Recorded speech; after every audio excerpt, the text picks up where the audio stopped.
Chef ये ठीक है ना, इजी। आप दोनों इधर ही खड़े हो, मैं आता हूँ, ठीक है?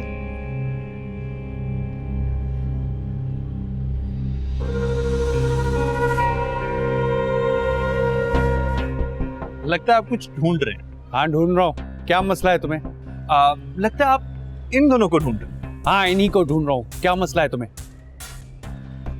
देखो, पहले हॉस्पिटल और फिर जेल की सैर करके आए हो, लेकिन हरकतें तुम्हारी नहीं बदली। अगर इन खवातीन ने शोर मचाया ना, तो पहले गार्ड्स और फिर पुलिस तुम्हारा ऐसा बैंड बजाएगी कि तुम्हारा बाप भी याद रखेगा। और अगर इनमें से किसी ने वीडियो बना के इंटरनेट पे डाल दी ना, तो फिर तो तुम्हें पता ही है ना। ऐसा कुछ नहीं होने वाला। चल अब निकल, पहली जमानत पे रिहा हुए हो और पुलिस की नजर तो तुम पे पहले ही है। तुम सबको देख लूंगा।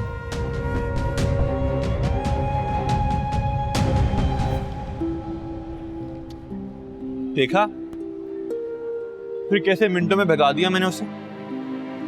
लेकिन आपने क्या कहा उस डाकू से? अरे ये मेरे दोस्त के मोहल्ले में ही रहता है, आते जाते हुए इसे मैंने देखा है, इसलिए मैं इसे पहचान गया। और ये कोई डाकू वाकू नहीं है, बस अबाश दोस्तों की सोहबत में रहकर बिगड़ गया।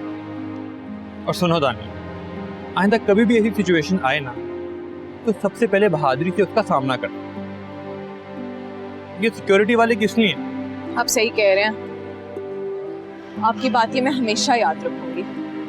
चलो। अच्छा, अब्बा को कुछ बताने की जरूरत नहीं है, वो फजूल में परेशान हो जाएंगे। हाँ सही कह रही हैं।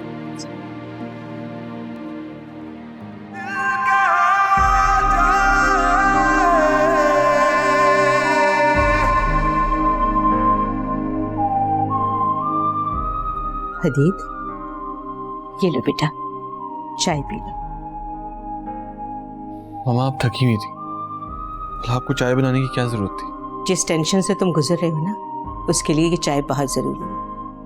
और हाँ, आज तुम जेबी के पास नहीं गए?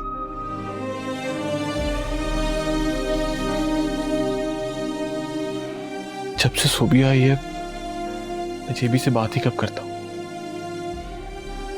और आज तो बिल्कुल दिल नहीं कर रहा। हदीद, मैं तुमसे एक बात कहूँ, मानोगे?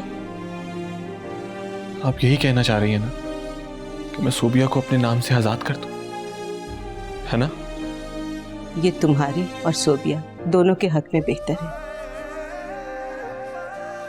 सोबिया तुमसे शदीद नफरत करती है। तुम इस जबरदस्ती के रिश्ते को निभाने की कोशिश में पूरी तरह से टूट जाओगे। मामा मैं आपको बहुत बार समझा चुका हूं कि सोबिया अब मेरी जिद बन चुकी है, उसे मुझे कबूल करना होगा।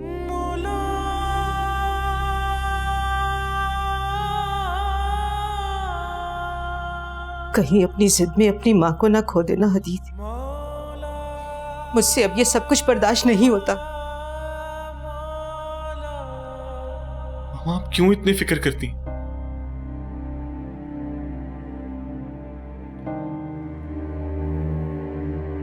कल अशर ने हमें खाने पर बुलाया।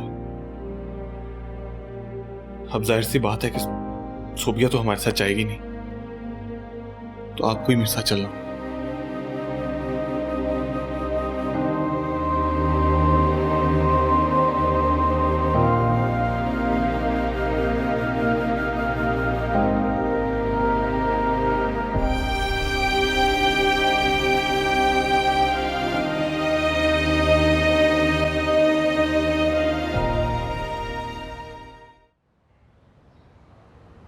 शर्मीली, अब ये गाना तुम मेहमानों के आगे ना गा लेना। अरे नहीं अंजलि बाजी, ये तो मैं अपने लिए गा रही हूँ, वजन जो इतना बढ़ गया है मेरा।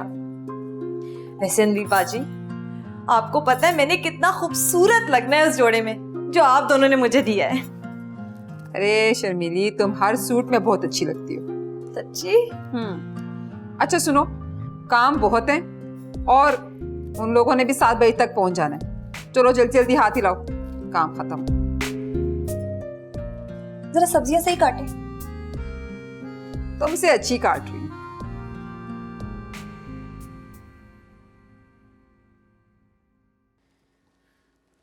तुमने अब अगर मामा से इतनी बदतमीजी से बात की तो मैं बर्दाश्त नहीं करूंगा सोबिया। अच्छा, तो क्या करोगे? ये तो वक्त ही बताएगा। तुम एक दफा मुझ पर जबर कर चुके हो, मेरे सारे डर खत्म हो चुके हैं और मैं मजीद अब कोई और ज्यादती बर्दाश्त नहीं करूंगी। और तुम मुझे अपने घर में तो ले आए, याद रखना तुम्हें अजियतों के अलावा कुछ हासिल नहीं होने वाला। हटो यहां से।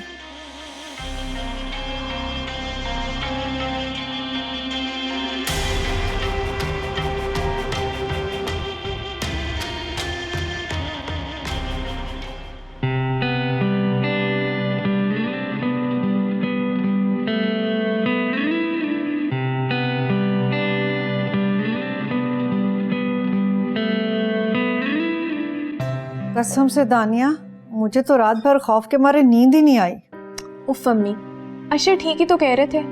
अगर इस तरह के लोगों के सामने हमने मजीद अपना खौफ जाहिर किया ना तो वो और ज्यादा शेर हो जाएंगे।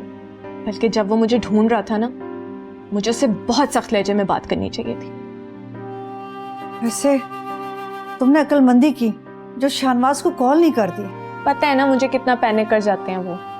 खैर टॉपिक चेंज करें।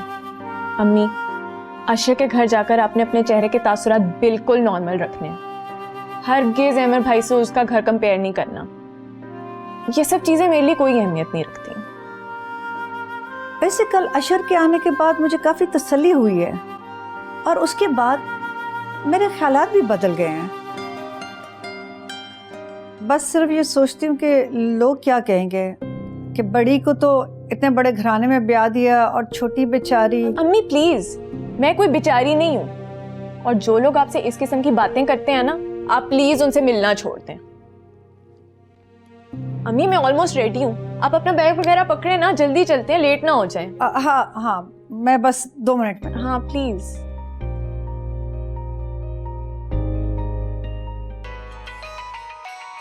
वो किसका फोन आ गया इस वक्त?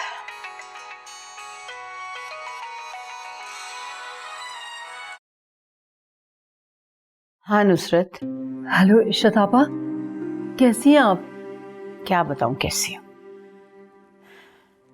सारी रात एक लम्हे के लिए आंख नहीं लगी मेरी। मैं भी आपके जाने के बाद बहुत अपसेट थी और सोबिया को भी बहुत अफसोस था आपसे ना मिलने का।